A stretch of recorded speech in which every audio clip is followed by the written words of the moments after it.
that just happened, folks. Welcome to a first look at Puss, a game that, well, I think was systematically designed to annoy me.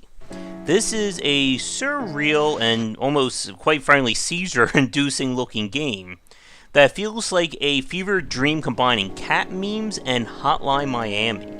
The entire game is controlled using your mouse as you drag your cat there through crazier and crazier looking dimensions. The opening scene, told entirely in FMV, is a cat jumping into a TV and now is trapped there. I guess that's him spinning, as you can see there. The challenge of Puss is that you have a limited pool of lives that are supposed to get you through to the end of each set of levels. If you die in between, you must start back at the beginning of the world, and that can be very frustrating. The game itself, I'm not quite sure what to make of it. It also reminds me of some like the trippiness of Earthbound. But the control scheme, despite just being mouse-oriented, can be a little bit hard on your hand, as you're going to be constantly dragging the mouse, or I guess dragging the cat, to complete the various levels. I actually raised my mouse acceleration up to full 100, and that seems to make things a little bit easier, but it still is on the annoying side. As things go forward, the game definitely gets some trippiness when bosses are introduced and this whole idea of sacrificing and whatnot. And despite the limited control scheme, the game, I think, makes the most use out of it.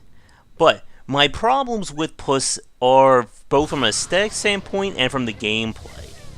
I'm not a fan of this kind of control scheme, as it reminds me a lot of stuff like Getting Over It, I Am Bread, Surgical Simulator, where the controls are intentionally designed to be on the more cumbersome side, to basically say a point rather than being designed to be easy or for the ease of play. Another thing I don't like are the live system. I'm never a fan of games that force me to replay massive sections of time, especially in a game like this, where it can be a strain on your wrists. And of course, let's not forget the fact that these graphics are definitely not easy on your eyes. And the game does come with an explicit seizure warning when you first load it up for, as you can see, very obvious reasons. But I can honestly say there is no other game like Puss on the market right now. So there's not much for me to say because, again, the gameplay is on the basic side. It's more about the aesthetics and just overall surrealness that takes you forward here.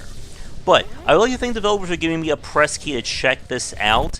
Again, it's not my cup of tea, but if you're looking for, I guess, a fever dream made video game, definitely check out Puss. It is available on Steam now. For me, I found it a little bit too much on the frustrating side with the control scheme and the lives to make me want to keep playing it. Maybe someone will recommend it for a grab bag stream in the future, who knows.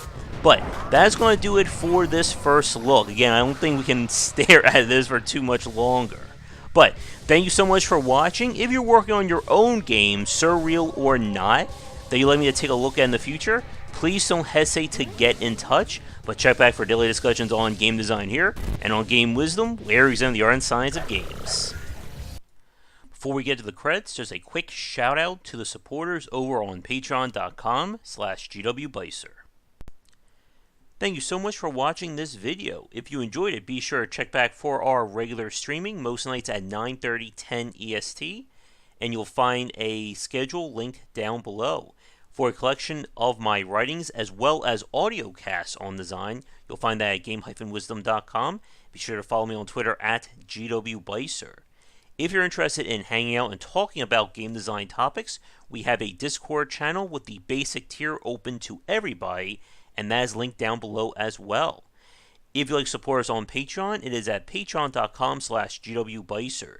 Your support can help to keep things going and growing, and you can earn rewards such as ad-free versions of our talks, votings for our specific Let's Plays and grab bag streams, and more.